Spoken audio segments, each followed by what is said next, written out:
Hey everybody, and welcome back. My name is Sam. And I'm Melissa. I grew up in the FLDS community run by Warren Jeffs. It is a polygamous group that I moved out of when I was 18 years old. Yes, and today we wanted to answer some questions that we actually got on a recent video that was about some of the similarities between patriarchal blessings, or priesthood blessings really in general, between the FLDS and the LDS. Yeah. So if you guys want to hear more about what it was like for Sam to grow up in polygamy, please like and subscribe. And we now also have this audio on our podcast, on Google Podcasts and Spotify. So if it's easier for you to listen there, that is now available as well. Go check it out. Yeah.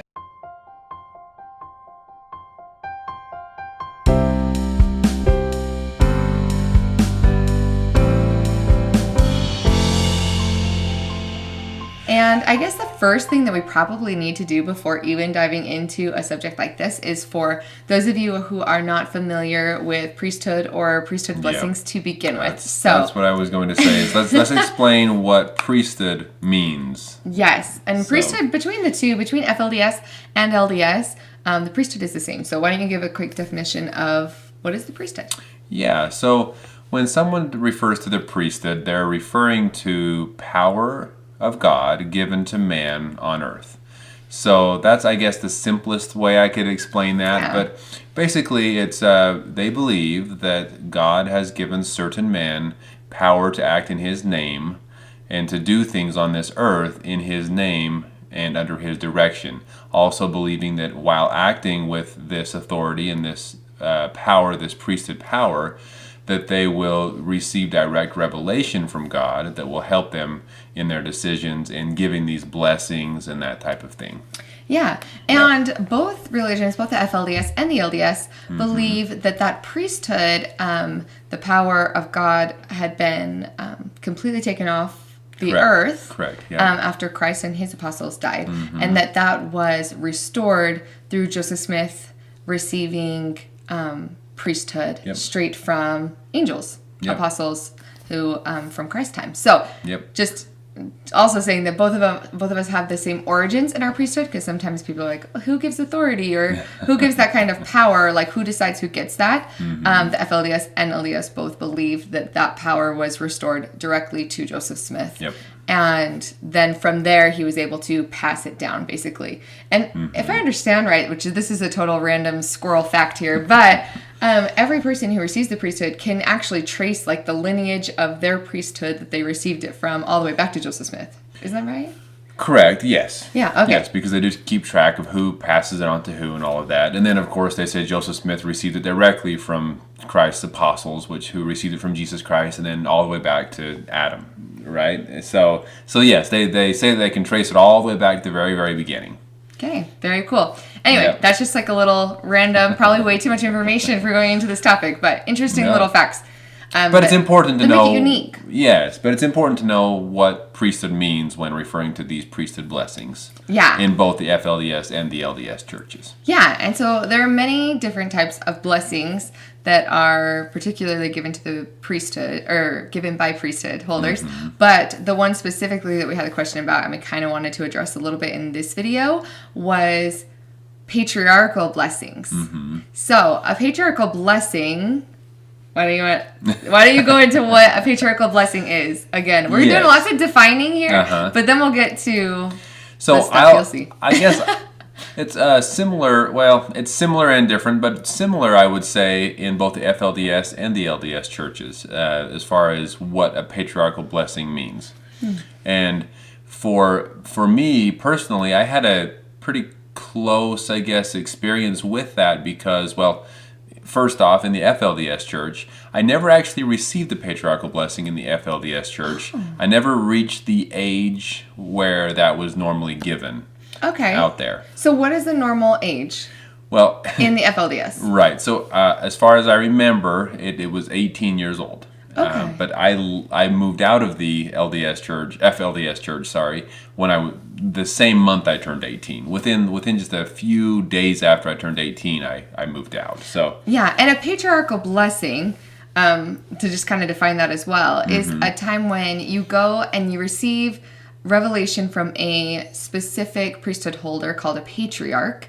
Yep. And they are given special priesthood power and special keys to be able to give blessings that give you an insight into your life, into your future. Direction. Kind of help you know that, hey, if you stay faithful and if you do what God wants you to do, this is kind of what your life will look like for you. Yeah. Yeah. And in the LDS, it's more of there's not a specific age. I think you have to be at least 12 for some reason is hitting my mind. Because I don't know if I knew anybody who is like younger than that.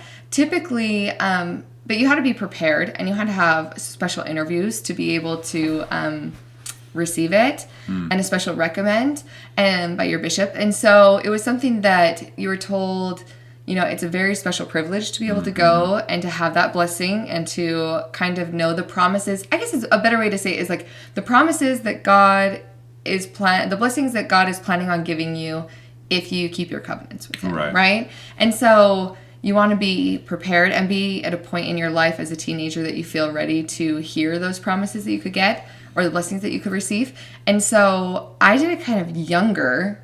I was 14. Okay.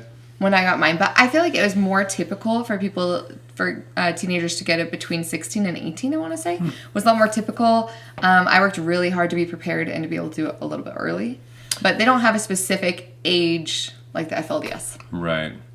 Well, and honestly, because I never got a blessing, so my father actually was a patriarch in the FLDS church. So I remember people coming to our house and going into one of the closed off rooms and receiving their patriarchal blessings, which my father, being a patriarch in the FLDS church, would give those blessings.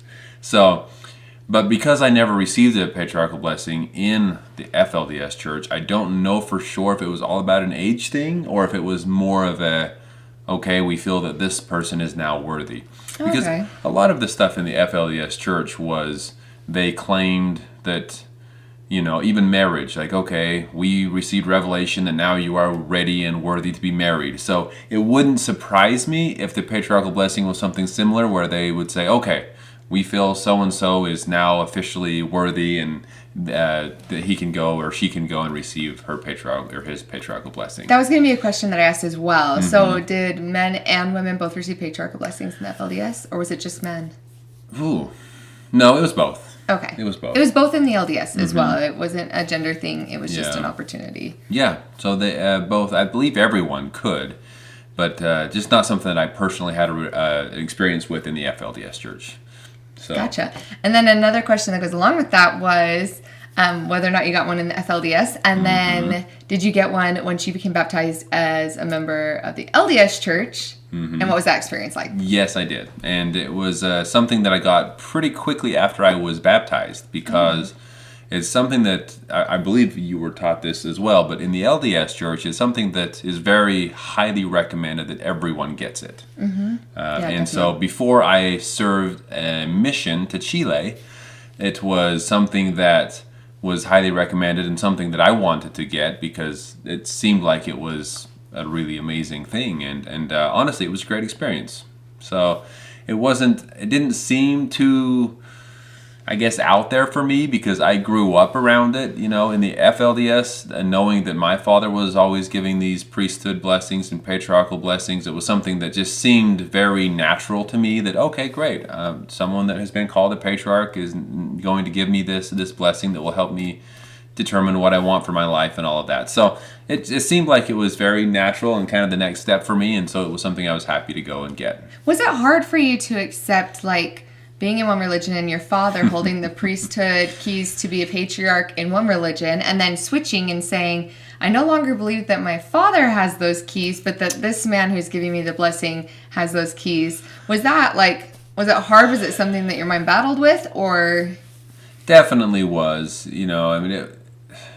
especially because when I moved out of left the FLDS religion, it wasn't because I thought that it was a false religion or, false leaders. It was because I wanted a different lifestyle for myself. And so, I just wanted to see what else was out there, we were so secluded and set aside from everything that I just kind of wanted to see what this whole big world was all about. So, but it was definitely a challenge for me to switch from that. I remember also switching from believing that Warren Jeffs was a prophet to the current prophet of the LDS Church. So that was something that was really difficult. Like, man, I grew up my entire life saying that I believed that Warren Jeffs and Reuben Jeffs were prophets of God, and now I'm, very, very quickly switching that to say, okay, I believe this other person is a direct prophet of God. And so it's kind of the hand in hand with the priesthood, get the blessings and all of that. It was a little bit of it took some getting used to, but it was something that with time and teaching and prayer and all that, I felt that it was the right thing for me. The right thing to do. Yeah. So very cool. And I know a lot of you are probably wondering, like, what did your blessings say, or what is in it? And we can give some generic things, but one thing when you're given it is that it's supposed to be something that's super personal, that you're told not to really share a lot of, and something that it was always kind of told that, when you met your spouse, like it was something that you could share with your spouse. And something that you guys could share with one another. And I remember when we got engaged, I don't know if we were even married quite yet, but it was like a special moment for us where we each got our blessings out, because they do record it so that they can transcribe it for you, and then you are sent it. So it's like written out on a piece of paper for you to go back and continue. It's not just like you have to remember what prayer was being said over your head. You have a chance, so it's something that you would commonly read often to remember the things that you were promised, basically. So I like that you pointed out that it was a prayer. I don't know if we explained that or not, but a blessing, we should probably explain that too. So a blessing is basically, in this case, the patriarch is giving a patriarchal blessing, but what it is it's basically, the easiest way to explain it is a prayer. Basically saying a prayer with hands on your head and saying a prayer that this is a special prayer, a special prayer for you, God's will for you, and we call that a blessing. Yeah, and I'd say, like, you get other blessings and stuff commonly in the LDS Church, and same, I'm sure it's in the FLDS as well.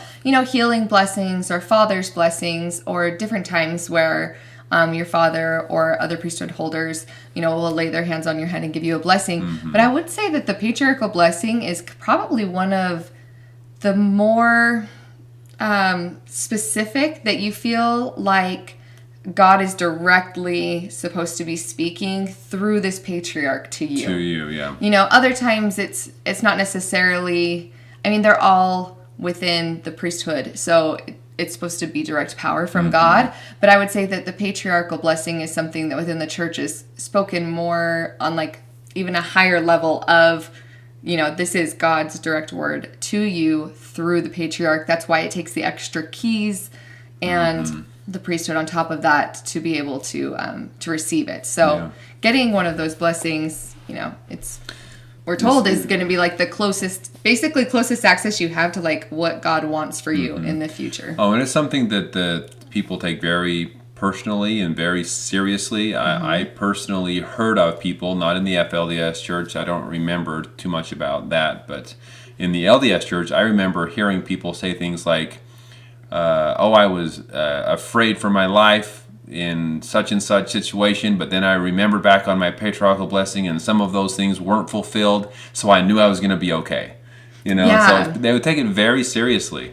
Very seriously. So. And we definitely did. And like I said, that was something that, like, brought us closer as an LDS couple before getting married, was taking the opportunity to kind of share with each other what we had been promised and to kind of connect the dots. We won't go into specifics about what ours say, but just in general, both of ours had, information about finding love and being sealed in the temple and children in our future and, different things like that, like children, future, and might even talked about grandchildren and things like that. And so it just gives like a, I don't know, at least for me, it was a general guideline of life. And it wasn't so much like crystal ball, like when you turn 18 years old, there will be a certain, I don't know. It wasn't that specific. It was more broad scheme, this is kind of what your overall life could look like. Yeah, exactly. So hopefully that answers some questions. I'm sure that's going to leave a lot more questions. Yes. So if you have more questions, which again, I'm sure we will get because it's such a common thing to us, yes, that it's not something, even until we started this, I was like, oh my gosh, there's so many things to try to explain so that we're not losing you here. But leave the comments and we will try to answer those, or maybe even do a follow-up video and be a little more specific. Yeah, there's a lot of information here, and it's something that us growing up in it, it's so easy to just make sense of everything. So thank you all so much for your comments and questions. We really do appreciate all of those, and we'd be happy to answer those in future videos and comments. Absolutely. So thank you all, and we'll talk to y'all soon. We'll talk to you soon.